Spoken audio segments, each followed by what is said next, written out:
ఎన్ని చూసారు on the spot అరే ఇది తప్పకుండా రాయాలి, ఇది అందరికీ తెలియాలి, ఈ విషయం ఇది తప్పకుండా తెలియాలి అని అనిపించిన సంఘటన ఏది? అలా ఈ విషయం అయితే తప్పకుండా తెలియాలి అనుకునే అంటే most of the female lives అన్నీ అలానే అనిపిస్తాయి నాకు. అంటే ఇప్పుడు నేనేదో ఉద్ధరిస్తున్నానని చెప్పట్లేదులే కానీ జనరలీ ఇప్పుడు మన అమ్మ పడ్డ విషయమైనా అమ్మమ్మ పడ్డ విషయమైనా కూడా we are all victims of patriarchy అని నమ్ముతా నేను. మనం ఒప్పుకున్నా ఒప్పుకోకపోయినా మీరు నన్ను దుమ్మెత్తిపోసినా కూడా ఇది నిజం. మనకు తెలియకుండానే మనం పేట్రియార్కీకి victims.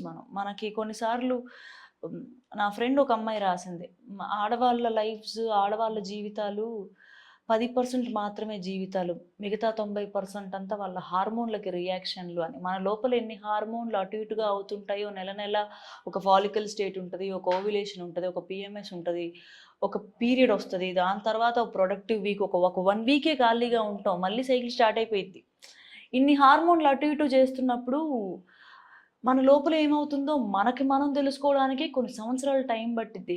When is your period ఎప్పుడు హిట్ అయింది? 15, 14 అప్పుడు, 13, 14 అప్పుడు హిట్ అయింది.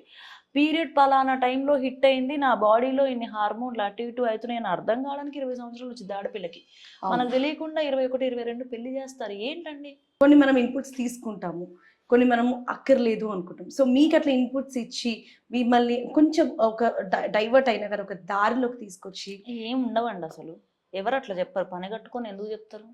అంటే మన అని అనుకునే వాళ్ళు చెప్తారు కదా. ఇక మమ్మీ డాడీ చెప్తారు, ఎందుకు నాన్న సాఫ్ట్వేర్ చేసుకో, డబ్బులు వస్తాయి, లైఫ్ సెటిల్ ఉంటుంది మళ్ళీ మనం కూడా చెప్తాం కదా మన వాళ్ళకి కూర్చోబెట్టి, కాదులే అవ్వదు నాతో, నేను చేయలేను. అదే ఈ నార్మల్ డిస్కషన్సే అయినాయి. అంత గొప్పగా చేయొద్దు, ఇట్లా వెళ్ళొద్దు, అవన్నీ ఏం నడవవు మా ఇంట్లో. అంతే అంతే. అసలు వెరీ హ్యాపీ ఫ్యామిలీ. ఆర్ట్స్ మీరు ఏ క్లాస్ నుంచి లైక్ చెయ్యాలి, I have to become this?